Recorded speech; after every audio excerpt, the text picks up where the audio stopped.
जिस तरह आज उत्कर्ष कोचिंग क्लासेज के अंदर जो जहरीली गैस लीकेज हुई उसके कारण दर्जनों बहनों और भाइयों को हॉस्पिटलाइज होना पड़ा। उसके बाद वहां से एसएमएस अस्पताल के लिए रेफर किया गया। हमारी एक ही मांग है कि जब तक इनके नॉर्म्स पूरे नहीं हो जाते, चाहे 5 दिन लगे 7 दिन लगे, तब तक इन पूरी कोचिंग संस्थानों को सीज किया जाना चाहिए। सबसे पहले उत्कर्ष कोचिंग संस्थान को सीज किया जाना चाहिए। सरकार का कोई नुमाइंदा हमारे बीच आए। क्लास में मौजूद थे, बैठे हुए थे, सीक्वेंस से आप बताइए क्या कुछ हुआ। मैं क्लास में था, एक जहरीली गैस पहनने की लीकेज हो गई। ऐसे बोले कि स्टूडेंट भाई जहरीली गैस फैल रही है, तो सर ने बोला कि कुछ नहीं है, बैठो, तुम तो हंगामे करते रहते हो। हम सारे छात्र यहाँ बैठे हैं और ये छात्र किसी जयपुर विशेष का नहीं, पूरे राजस्थान के कोने कोने से यहाँ बैठा है। कुछ मांगे हैं हम यहाँ न्याय की लड़ाई लड़ रहे हैं। हमारे भाई बहनों के मौत और जिंदगी का सवाल है। हम लोग उनके भविष्य को ऐसे अंधकार में नहीं जाने देंगे। देखो, किरोड़ी जी जनता के साथ आते हैं तो सरकारें मुकदमे कर देती है। नमस्कार, स्वागत है आपका भारत रफ्तार में। तो जहाँ एक तरफ भजनलाल सरकार अपना 1 साल का कार्यकाल पूरी कर रही है, भजनलाल अपना खुद का जन्मदिन बना रहे हैं, तो भाई दूसरी तरफ की तस्वीरें आप मेरे पीछे देख सकते हैं कि जो युवा है वो काफी आक्रोशित नजर आ रहे हैं। पूरा मामला हम आपको बता देते हैं कि उत्कर्ष क्लासेस में जहरीली गैस फैलने की वजह से जो ये युवा है आक्रोशित नजर आ रहे हैं। तो हम यहाँ के युवाओं से जानेंगे क्या कुछ पूरा मामला हुआ। विकास जी, क्या कुछ पूरा मामला हुआ। जिस तरह आज उत्कर्ष कोचिंग क्लासेज के अंदर जो जहरीली गैस लीकेज हुई उसके कारण दर्जनों बहनों और भाइयों को हॉस्पिटलाइज होना पड़ा। उसके बाद वहां से एसएमएस अस्पताल के लिए रेफर किया गया। तो ना तो इन कोचिंग संस्थानों के पास कोई नॉर्म्स है, किसी भी नॉर्म्स का इन्होंने पालन नहीं किया।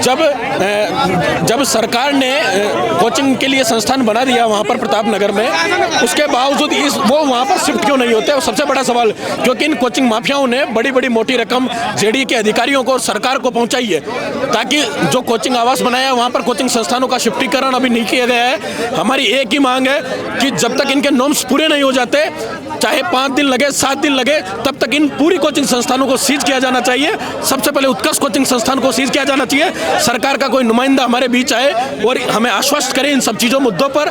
जब तक हम यहीं बैठे रहेंगे, जब तक हमारी मांगे पूरी नहीं हो जाएगी। छात्र जान में जोखिम में डालकर यहाँ पर पढ़ाई करे, क्योंकि जहरीली गैस कुछ और बड़ा हादसा भी हो सकता था। तो इस तरीके की जो सिचुएशन है वो देखो, जिस क्लासेज में ये जहरीली गैस लीकेज हुई उसी क्लासेज का ये भाई यहाँ बैठा हुआ है। सैकड़ों बहनों को रेफर किया गया है और भाई बता रहा है जिस तरह एसी से जहरीली गैस लीकेज हुई है, तो इसका जिम्मेदार कौन है। एक बड़ा हादसा होते होते टल गया, सरकारें चैन की नींद सोई हुई है। आखिर इन युवाओं के साथ न्याय कौन करेगा। ये भाई है जो क्लासरूम में थे।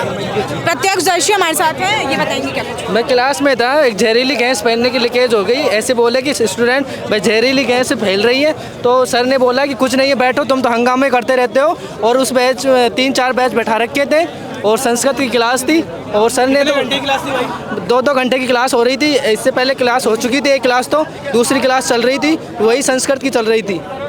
तो अभी मैनेजमेंट ने कुछ नहीं बोला उस टाइम पे जब जहरीली गैस फैल रही थी, तो आप युवाओं ने, आप छात्रों ने बताया, बैठे हुए थे। हाँ, तो हमने बताया, हमने सर को बोला, पीछे से हंगामा किया, भाई गैस आ रही है, तो बदबू आ रही है जहरीली गैस की वजह से, दमन सांस घुटने लग गया। तो सर ने बोला बैठो, कुछ नहीं है, कुछ नहीं है, देख लेंगे, कुछ नहीं है। थोड़ी देर बाद में हम तो बाहर धक्का से निकल गए। उसके बाद में थोड़ा मुकेश दीवान सर पढ़ा रहे थे, संस्कृत पढ़ा रहे थे, और उसके बाद में भगदड़ बच गया, तो ऊपर नीचे से हो गई। और कम से कम इस तरह का माहौल और अक्सर देखने को मिलता है। अब तो ये तो मैं क्या, तो इनको सोचना चाहिए और इन्वेस्टिगेट करना चाहिए कैसे क्या हुआ, और इनके ऊपर सख्त कार्रवाई करना चाहिए, जो भी इनसे सरकार। आज संडे था, इन कोचिंग संस्थानों के पास कोई जेडीए के नॉर्म्स फुलफिल नहीं है, उसके बावजूद 4-4 बैच मर्ज करके पढ़ाना कहाँ तक उचित है। जो है अभी तक कोई मैनेजमेंट से आया यहाँ पर? कोई अभी तक ना तो सरकार से आया, ना कोई कोचिंग संस्थान से आया।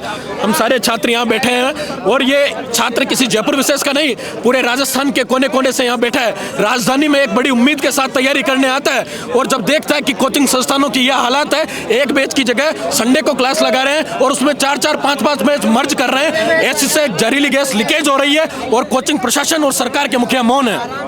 राजस्थान यूनिवर्सिटी के अध्यक्ष भी हमारे साथ मौजूद है, उनसे हम बात करेंगे, निर्मल चौधरी जी से। अभी तो प्रशासन ने कोई आश्वासन दिया नहीं है। थोड़ी सी देर अभी तो प्रशासन चल के आया, थोड़ी देर में प्रशासन को घुटनों पे ला देंगे, हमारी मांग नहीं मानी तो। थोड़ी देर में प्रशासन को घुटनों पे ला देंगे, थोड़ी देर रुको। हम प्रशासन की चमचागिरी कतई नहीं करेंगे, चाहे किसी भी ताकत। आप लोगों के क्या कुछ मांगे हैं? हम यहाँ न्याय की लड़ाई लड़ रहे हैं। हमारे भाई बहनों के मौत और जिंदगी का सवाल है। हम लोग उनके भविष्य को ऐसे अंधकार में नहीं जाने देंगे। निर्मल जी, ऐसे मामले पहले भी दिल्ली में भी देखने को मिले थे, पानी की वजह से दम घुट गया था। तो इस तरह की नॉर्म्स जो है कोचिंग क्लासेस फॉलो नहीं कर रही है, सरकार कोई फैसला ले नहीं रही है। ये लड़ाई सरकार प्रशासन इस कोचिंग माफिया के खिलाफ ही है और हम पूरी ताकत से लड़ेंगे। हमारे को 3 घंटे हो गए यहाँ लड़ते हुए, 3 घंटे वहाँ बैठे हुए। सरकार की तरफ से कोई नहीं आया। हमारा भाई निर्मल चौधरी है, वो सब कुछ करेगा, हमारे साथ है। हमारे निर्मल भाई है हमारे। ये काफी दिन से मसला चल रहा है। दृष्टि में भी इससे पहले कुछ दिन पहले कांड हुआ था दिल्ली में, उस पे भी सरकार ने 2-4 दिन ध्यान दिया, उसके बाद उसे भी दबा दिया। अब ये ताजा मांगे पूरी करनी होगी इनको। अगर आज हमारी मांगे पूरी नहीं हुई तो कल किसी और के साथ भी हो सकता है। हम एक नॉर्मल परिवार से हैं, हमारे यहाँ पे पैसा भी नहीं है, फिर भी यहाँ पे कोचिंग करने आते हैं और किसी दूसरे बच्चे के साथ हो गया तो फिर ये संस्थान क्या करेगा? कौम के बच्चों को क्या कुछ मांग रही है? देखिए, सबसे बड़ी मांग तो यही है कि इन सारी कोचिंगों को सीज किया जाए। जब सरकार ने कोचिंग हब बना दिया है तो वहाँ पे शिफ्ट क्यों नहीं किया गया है? आज केवल ये एक कोचिंग की घटना नहीं है, ये पूरे के पूरे राजस्थान के अंदर जांच होनी चाहिए कि इनको जो एनओसीज जो मिलती हैं उनको परमिशन कौन देता है, क्योंकि ये कोचिंग माफिया जो है बड़े लेवल पे पैसा सरकार तक और प्रशासन तक पहुंचाते हैं। ना जेडीवे कार्रवाई करता है, ना अग्निशमन जो फायर एनओसीज इनको देते हैं वो कार्रवाई करता है, ना कोई प्रशासन कार्रवाई करता है। तो आप उत्कर्ष के साथ साथ सारी कोचिंगों को सीज करो और कल इनको नोटिस दो, जांच करो। एक तरफ तो सरकार का 1 साल का कार्यकाल पूरा हो चुका है, जन्म दिवस मना रहे हैं मुख्यमंत्री भजनलाल शर्मा और युवा यहाँ धरना प्रदर्शन। उसके हालात देखिए ना, बच्चों का भविष्य खतरे में है, बच्चों की जिंदगी खतरे में है। आज 10 बच्चे बताए जा रहे हैं, लेकिन हमें उम्मीद है कि कम से कम ज्यादा संख्या 50 से ऊपर बच्चे जो है ना हॉस्पिटल में एडमिट हैं। जहरीली गैस रिसाव हुई, अगर ऐसे में किसी को कुछ हो जाता तो कौन जवाब देती, कौन जवाब देता उनको? जी, युवाओं के नेता है किरोड़ी लाल मीणा, अभी तक आए कुछ आश्वासन दिया? देखो, किरोड़ी जी जनता के साथ आते हैं तो सरकारें मुकदमे कर देती है और वो सत्ता में मंत्री रहते हैं तो हमेशा युवाओं के लिए आवाज उठाते हैं।